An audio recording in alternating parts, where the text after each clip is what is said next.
Over time we did have a lot of disagreements. We had financial issues. I didn't work, and I did go back to work when I was pregnant with my second.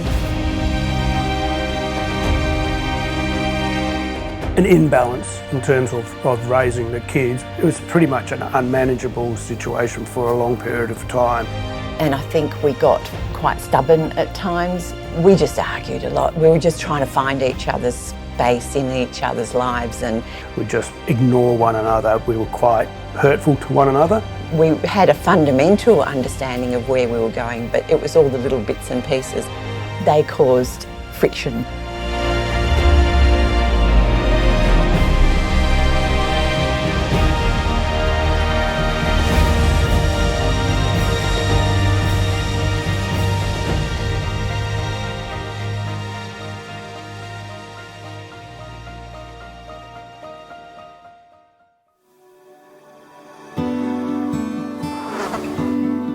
I was born here in Australia from refugee parents and born in Sydney with my brothers. We went to Catholic schools. We were brought up as Catholics. Then I left Geraldton, came to Perth to do nursing as a nurse, travelled around Queensland, and then came back and started doing social training, which is where I met John. My name is John Ralph. I was born in 1964 in a place called Berry, which is in the northwest England, just outside of Manchester. We emigrated to Australia in 1968. My sister was born when we got to Australia. After high school, I did an apprenticeship as a fitter, and then when I'd finished that apprenticeship, then I worked for an organisation called the Disability Service Commission, and that's where I met Corinne.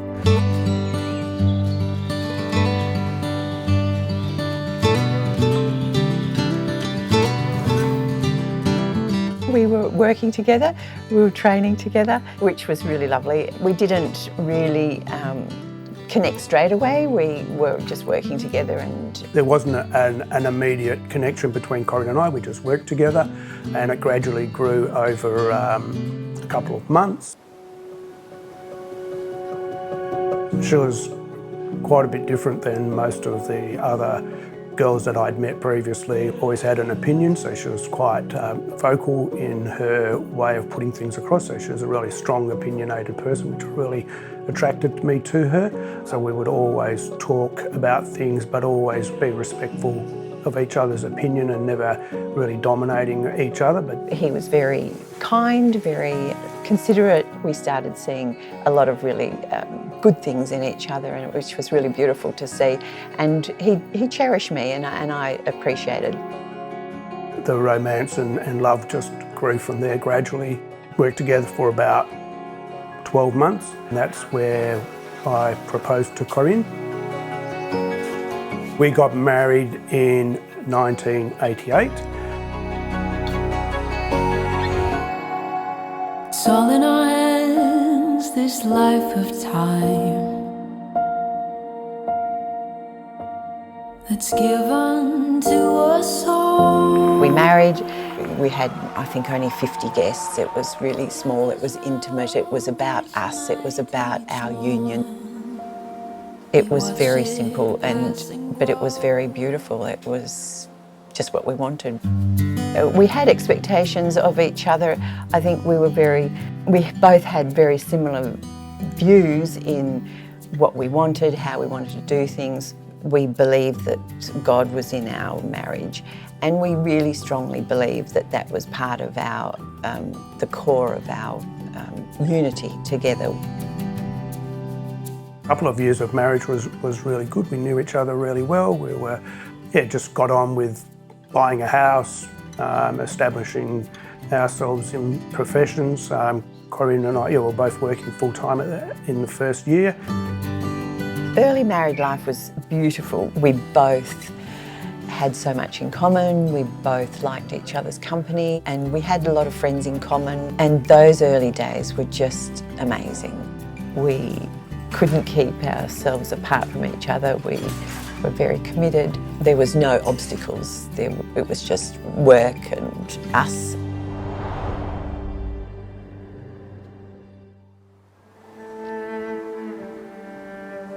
At the early part of our marriage, there was a struggle because we bought a house and ever-increasing payments on mortgages put quite a bit of strain on the finances of the household. It was pretty much an unmanageable situation for a long period of time. We had financial issues. I didn't work after our first child, and I did go back to work when I was pregnant with my second, and that alleviated some financial challenges there. But it was difficult because I think I was doing the accounts and I didn't want to acknowledge to John that his income was not as good as it could be and that we weren't managing as well as we would have liked to have. So then when I went back to work. So there was a bit of an imbalance in terms of raising the kids, because I thought that my role was to work and provide, and Corinne's role was to look after and nurture the children. We were first together. John thought that he didn't have to contribute too much in the household running and things like that, so we were both working. He wouldn't cook, he wouldn't clean, he wouldn't do anything, and there we were both working full time. And there was this expectation that he would come home and dinner would be on the table after we'd both been working. And we both worked shift work, so there would be times where we didn't see each other either, but he still expected that before I went to work I'd cook a meal, have it there for him, things like that. So those sorts of things they caused friction between the two of us. Over time we did have a lot of disagreements, and it got to a point where we'd have long arguments about different things, and that was about me adjusting to having that balance in life. My thoughts were the best thoughts, and that's what needed to happen. I now think back and think, no, there needed to be a bit more balance. We just argued a lot. We were just trying to find each other's space in each other's lives, and by doing, we had a fundamental understanding of where we were going, but it was all the little bits and pieces. And I think we got quite stubborn at times. This is what I want, this is what he wants. And we were like knocking heads often and not gaining any ground and not coming to a compromise. We had difficulties trying to navigate that and trying to work together so that we, not either one of us was compromised, but that took quite some time to get to that point. And then when children came into our relationship, that also took another stage of getting adjusted.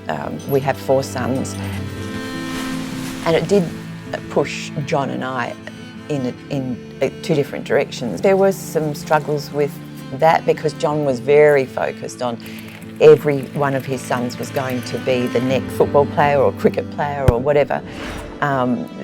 That's what he thought. So, and I didn't want to have children that were obsessed in any one area. I always think that it's good to have a general appreciation and love for everything, and to enjoy what the world offers in every way, not just in a way. We differed on that.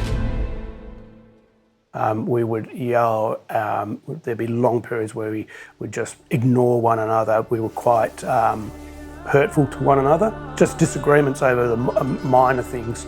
My unthoughtfulness was probably a major contributing factor to our disagreements. I thought that I was right.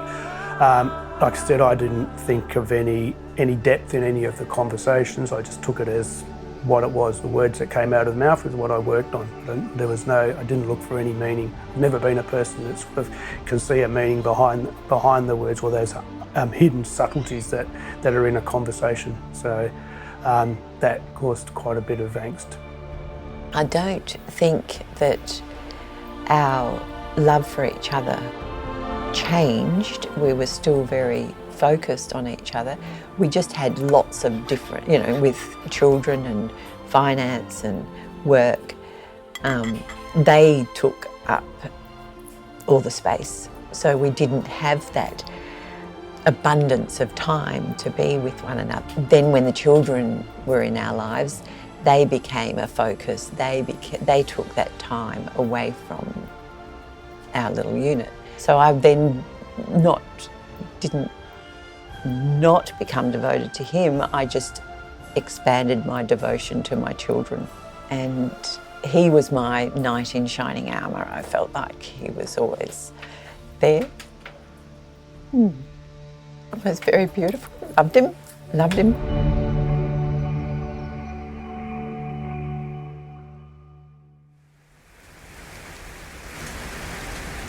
When we felt that we were drifting, I remembered hearing about Marriage Encounter, and so I thought that it would be good for us to go on a weekend, and we'd heard about it, people had talked to us about it. For me, the weekend was a real sort of process, because I sort of like went from really reluctance to actually looking more inside myself, looking at how my relationship actually worked and my attitudes towards the relationship.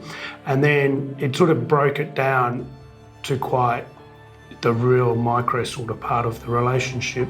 So when I walked out of that weekend, certainly our marriage was different, and my ability to look at myself and see where I sat into that marriage was significantly changed. Your hearts soften, your hearts become open for change, and therefore you're more forgiving, and the forgiveness of each other, I think I said it before, really is if you keep on filling the spaces with negative things or unpleasant things, then you don't allow that flourishing to occur through each other. And one of the things that really came out for me was around the concept that there's three people in the marriage. There's a husband and wife and God, and that was really a big change in the way I thought, because whilst I was always practicing religions, I didn't really see that it was there was a three of us in the marriage. But since that time, and that's occurred, I just found that our relationship has become so much stronger. And that's because we've become stronger in our faith, and that's based on transformation that occurred to me on the Marriage Encounter weekend. So after we had experienced great joy and blessings on the Marriage Encounter weekend, we carried that through with us, and I had decided that I would try to, on a regular basis, as much as possible, to pray together, to work together, to have that moment that we had allowed to slip, to be together and utilise that time to work through.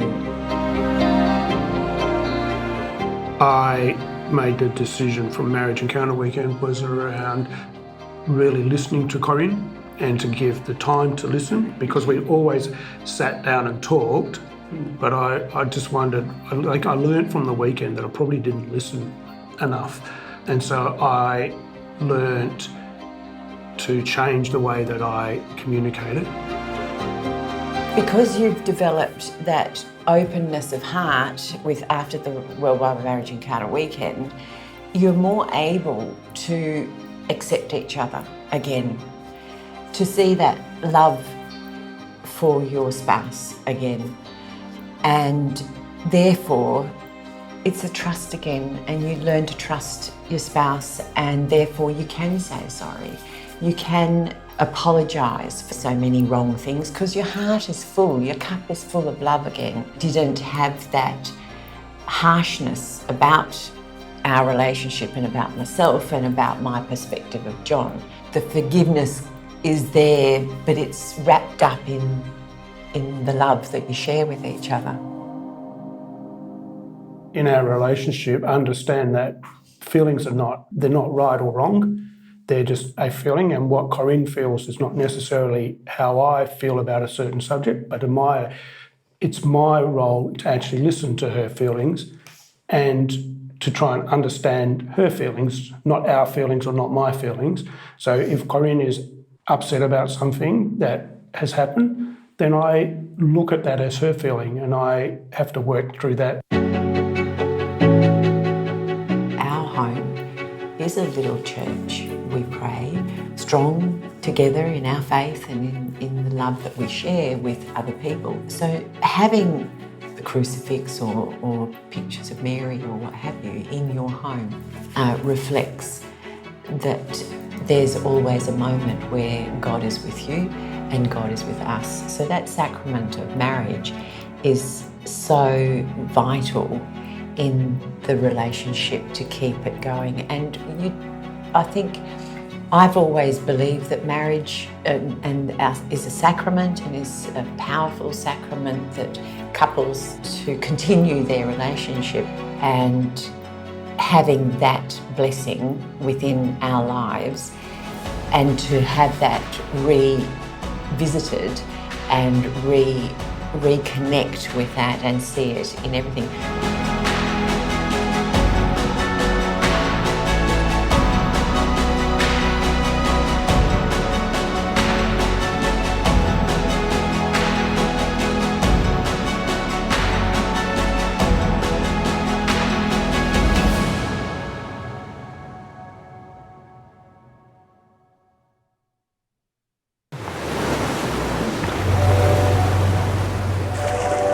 Are you searching for purpose of life?